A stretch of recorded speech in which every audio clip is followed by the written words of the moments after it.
Luke Fenney is Senior Vice President of Connectivity at data collaboration platform LiveRamp. Like many other technology companies, he's here in Cologne for the DMEXCO conference. Willkommen, good morning. Nice to see you here. I want to talk first of all about Google's decision to end its cookie deprecation program just in recent weeks. It must have thrown a spanner in the works of the industry and for you guys at LiveRamp, no?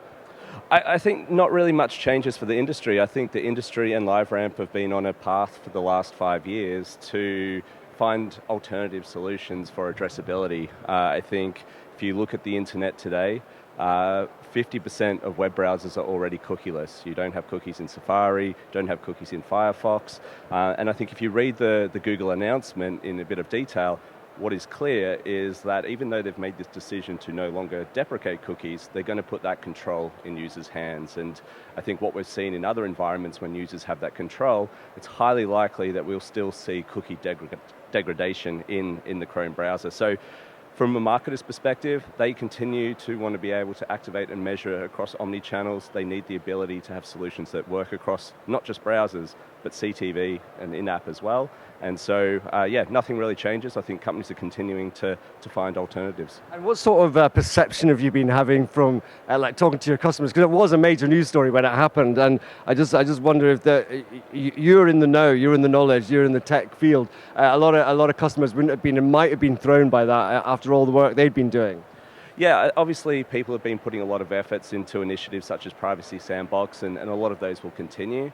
But I think from where we sit at LiveRamp, we have been working with publishers and marketers around the world for the last 5 years on solutions that don't involve third-party cookies. And so while the news kind of probably ruffled some feathers and people were a little bit surprised, I think people are already planning for alternative third-party signals. And so, yeah, nothing changes. Okay. So, of course, data, which is what you specialize in, it sits at the very heart of the universe of the digital world, so it is really important, but why is data collaboration important now?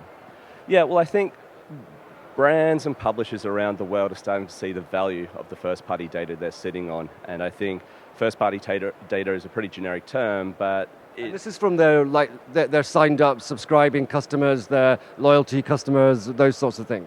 Yeah, I mean, huge amounts of data, whether that's in-store transaction data, online purchase data, it could be profiles of your users. There's a whole range of data, and so data collaboration is really that act of kind of gathering and connecting that data in a privacy-safe way for media activation purposes, for measurement, effectiveness, other insights. And so data collaboration is really this amazing possibility, and we're really starting to see the market kind of gravitate towards that now. Of course, behind all of that data are people like you and me, right? The users of the digital world, the people who are surfing online on their mobile phones doing X, Y, and Z. Do we still have any rights to ownership of that data then? Data always remains in the ownership of the individual, and so obviously in Europe we have many laws to abide by with GDPR, e-privacy, and so everything that we do at LiveRamp is very much privacy first, and I think with our partners as well. I think you look around DMEXCO today, and yesterday all of the discussions that were happening, privacy was really at the center of that. So let's talk a bit about the industries. Just in your view, I mean, you must be talking to a lot of different sectors. You've got banking, you've got automotive, media, we touched on publishing.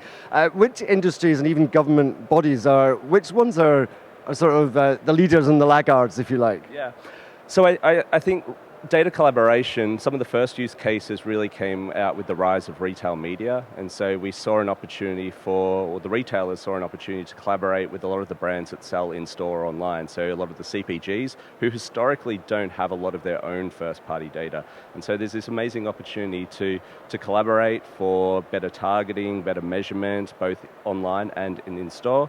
But now we're starting to see some of those use cases move into other industries, and so if you take the automotive industry, for instance, car manufacturers don't typically have a lot of first-party data. They don't typically deal with the end consumer directly.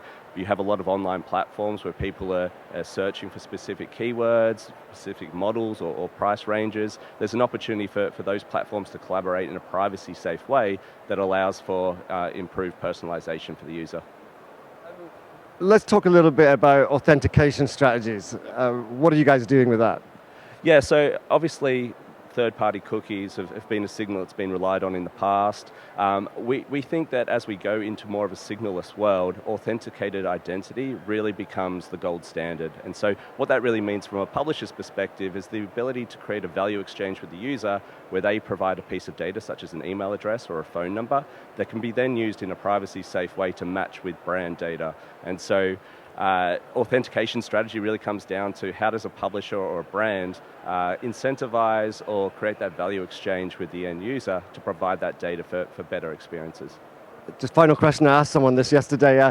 For all of this technology and all of this amazing stuff, when I'm sitting at home surfing my computer, I still get offered ads for things that are absolutely nothing at all to do with me and I have no interest in. When is that going to stop? I think what we're doing is focusing on how do we personalize advertising and make a better experience for users. The internet is a complex place and always will be, but I think we're making a lot of progress in that direction.